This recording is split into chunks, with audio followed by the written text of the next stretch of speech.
Il ne s'agit pas de politique, il s'agit de guerre psychologique. Pendant des siècles, ceux qui sont au pouvoir ont utilisé un ensemble spécifique de leviers psychologiques pour contrôler, manipuler et diriger des populations entières, sans qu'elles ne s'en rendent jamais compte. Voici comment cela fonctionne, pour comment vous êtes influencé en ce moment même. Bienvenue dans les dossiers de psychologie obscure. Aujourd'hui, nous allons déconstruire la psychologie du pouvoir. Nous ne sommes pas ici pour parler de la gauche ou de la droite. Nous sommes ici pour analyser le manuel intemporel de l'influence de masse. À la fin de cette vidéo, vous n'écouterez plus jamais un discours public de la même manière. Le premier levier est le plus puissant et le contrôle de l'information. Celui qui contrôle le récit contrôle la réalité.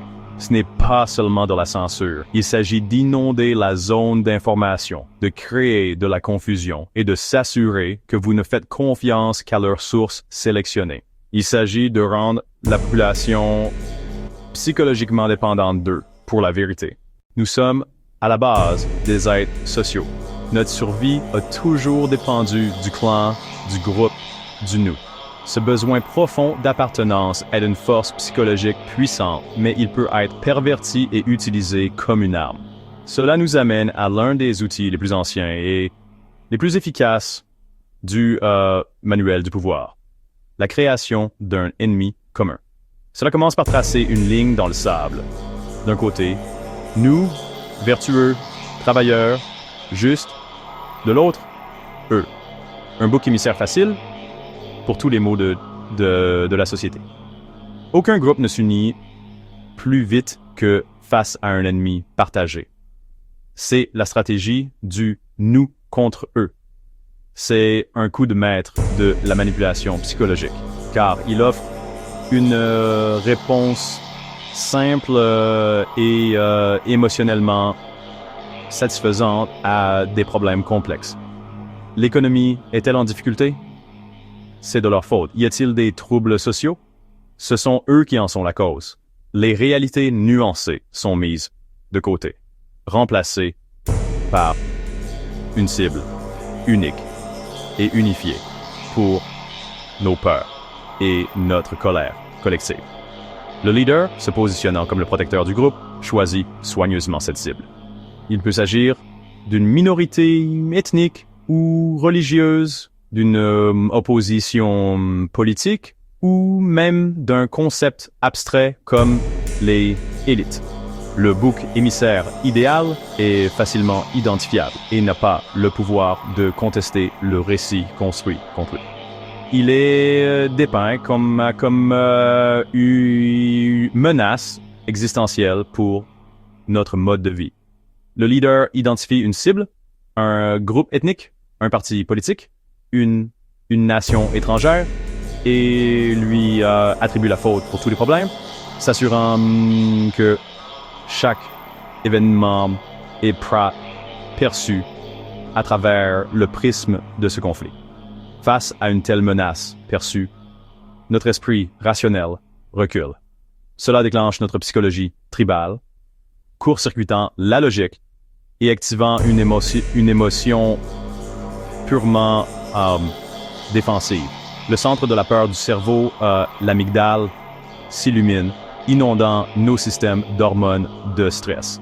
C'est une réaction primitive qui court-circuite le cortex préfrontal, le siège de la raison et de la nuance.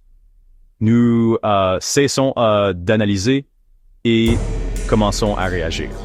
L'empathie pour le groupe extérieur disparaît, remplacée par la suspicion. Le leader nous a rendus malléables, facilement menés par nos instincts turfis les plus fondamentaux. Et qu'est-ce que le leader y gagne? Tout. Premièrement, c'est la distraction ultime. Pendant que la population est engluée dans la haine de l'ennemi, les propres échecs du leader passent inaperçus. C'est un grand il y a un grand acte de diversion politique. C'est une distraction des échecs internes et un outil de loyauté absolue. Deuxièmement, cela crée un lien indissoluble. Le leader n'est plus seulement un politicien, il est le commandant, le bouclier contre le redoutable eux. Remettre en question le leader, c'est trahir le groupe. Dissentir, c'est se ranger du côté de l'ennemi. La loyauté devient une condition de sécurité. Alors, comment se protéger de cette puissante manipulation? La première étape est la prise de conscience. Lorsque vous entendez une rhétorique qui peint des problèmes complexes avec les pinceaux simples de la culpabilité, soyez sceptique. Demandez-vous, à qui profite cette division? Ce récit est-il conçu pour me faire penser ou simplement pour me faire peur? Recherchez activement des informations qui remettent en question votre vision du monde. Écoutez les voix de ceux qui sont diabolisés. Résister au chant des sirènes du clan n'est pas facile, mais c'est le travail essentiel d'un esprit libre et critique. Et notre seule défense contre ceux qui chercheraient à abuser de notre propre psychologie. Le leader doit passer d'être un humain à être un symbole. C'est ça, le culte de la personnalité. Un humain peut faire des erreurs. Il est mortel. Il a une histoire complexe, il commet des erreurs et il peut être remis en question. Mais un symbole est différent. Un symbole peut être rendu ranchu, parfait, immortel, une idée, incarnée, dépourvue des faiblesses de l'humain. Le but ultime est d'élever le leader au-dessus de l'homme et de la femme ordinaire, de le faire devenir l'incarnation vivante du destin, de l'histoire et de l'avenir de la nation. Cette transformation commence par une campagne incessante de saturation visuelle. Le visage du leader devient une icône, une image sacrée. Il vous regarde depuis chaque bâtiment gouvernemental, chaque salle de classe, chaque place publique et même la monnaie dans votre poche. Les grands portraits et les statues monumentales ne sont pas seulement des décorations. Ce sont des outils de conditionnement psychologique. Il crée une autorité omniprésente, un rappel constant et silencieux de qui détient le pouvoir, s'assurant que le leader est toujours en vue, toujours présent dans l'esprit des gens. Parallèlement à cette attaque visuelle, une mythologie personnelle est minutieusement élaborée. On lui attribue un statut divin, le présentant comme le seul sauveur, le père de la nation, et la seule personne capable de tout arranger. Les médias contrôlés par l'État travaillent sans relâche pour construire et diffuser cette hagiographie. Des histoires d'une naissance humble, d'une ascension prédestinée et d'un sacrifice désintéressé pour le peuple deviennent le folklore national. Tout fait gênant, les échecs passés ou les défauts personnels sont systématiquement effacés du dossier public. Les paroles du leader sont publiées comme des textes sacrés, sa sagesse étant présentée comme le seul chemin à suivre. Pourquoi est-ce si incroyablement efficace? Parce que cela exploite notre besoin profond d'une figure parentale protectrice, surtout en période de peur et d'incertitude. Lorsque la société est assiégée par la crise, un effondrement économique, une division sociale ou la menace de guerre, le sentiment d'anxiété et d'impuissance peut être écrasant. Cela déclenche une forme de régression psychologique, un retour subconscient à un état d'enfance où nous cherchons une autorité forte et confiante pour prendre le contrôle, prendre les décisions difficiles et simplement nous dire que tout ira bien. Le leader du culte entre dans ce vide. Ça fait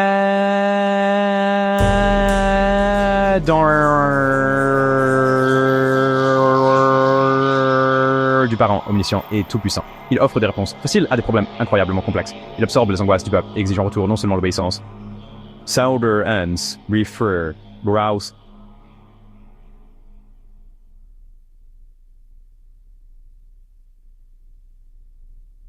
Les rassemblements starbombés massifs, avec leur éclairage dramatique et leur ferveur orchestrée, ne sont pas des réunions politiques, ce sont des actes de culte collectif. Dans le rugissement de la foule, le doute individuel est noyé par un puissant sentiment d'appartenance et de but partagé, concentré sur une seule personne. Alors, comment reconnaître la construction délibérée d'un culte de la personnalité? Surveiller l'élévation d'un individu ou d'un stress, taille de tout le reste tout le reste, au-dessus de la loi, au-dessus de l'État, même au-dessus de l'idéologie qu'il prétend représenter. Soyez méfiants lorsqu'un leader est présenté comme infaillible. Sa sagesse étant au-delà de toute question. Examinez les médias que vous consommez. La dissidence est-elle autorisée? Les questions critiques sur le passé et les actions actuelles du leader sont-elles autorisées ou sont-elles étouffées comme Ataturk ou au mot Research Lacker Slacker loyauté envers une personne remplace la loyauté envers les principes. Les fondations de la tyrannie sont posées. Ce n'est pas seulement un événement historique, c'est une stratégie politique récurrente. Le besoin d'un sauveur est une puissante faiblesse humaine. Et là où cette faiblesse existe, il y aura toujours ceux qui chercheront à l'exploiter. Aujourd'hui, ces techniques sont omniprésentes, tissées dans notre vie numérique, façonnant les fils d'actualité que nous faisons défiler et les titres qui attirent notre attention. Elles se manifestent dans les dîners de famille tendus où les arguments s'entrechoquent sans terrain d'entente. Le monde d'aujourd'hui est un champ de bataille pour votre esprit.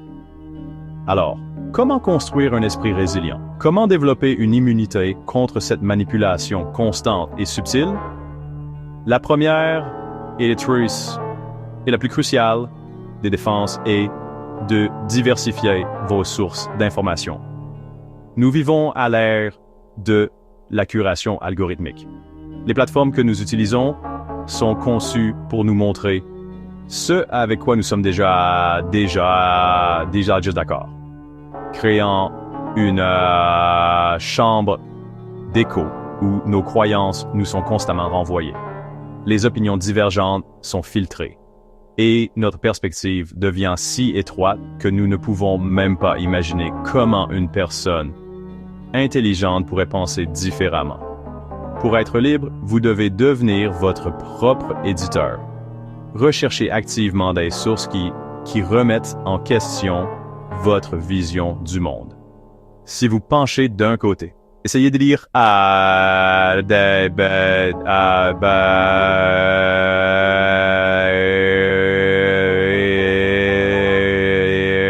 des commentateurs réfléchis de l'autre côté, non pas pour débattre, mais pour comprendre. Suivez les actualités internationales pour obtenir une perspective extérieure sur votre propre pays.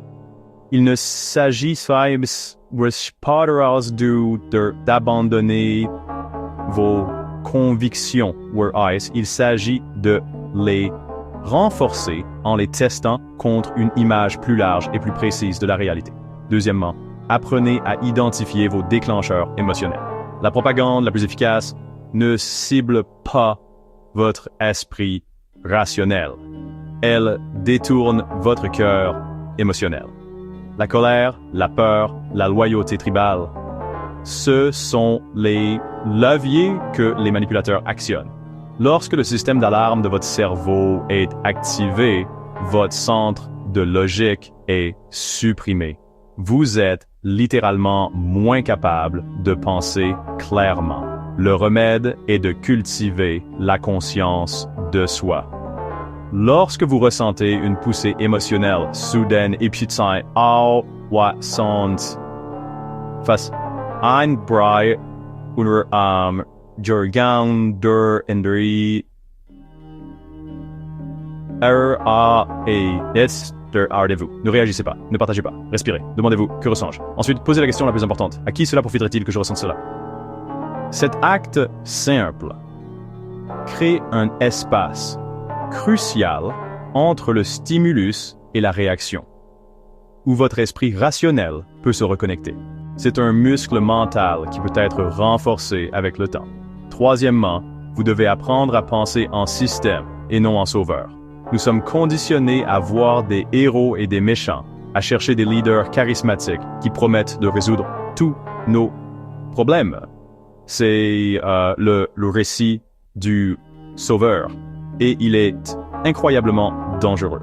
Il favorise la paresse intellectuelle, nous déchargeant de la responsabilité de comprendre les systèmes complexes et interconnectés qui régissent réellement notre monde économique, sociaux et politique.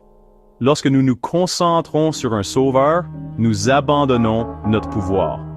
Nous cessons de poser des questions importantes. Au lieu de demander « qui peut arranger ça ?»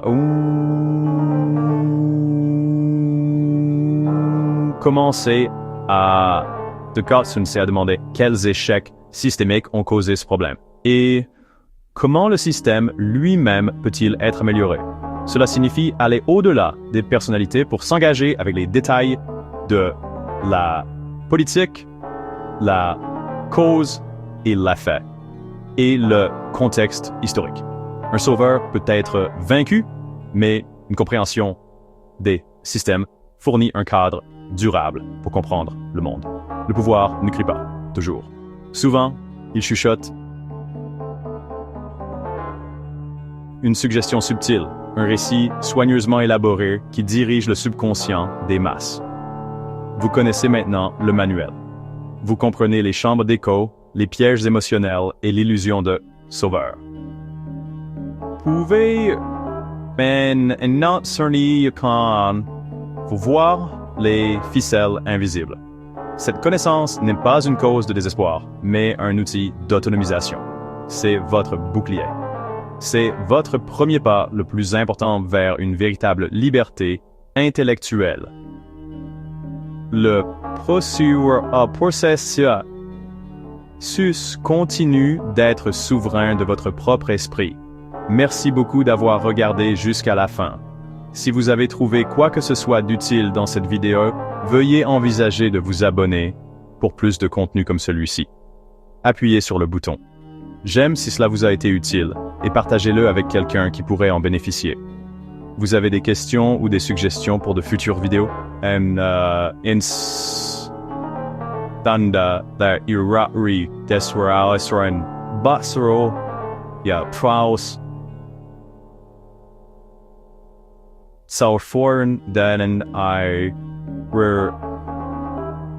commentaires ci-dessous. Rendez-vous dans la prochaine vidéo?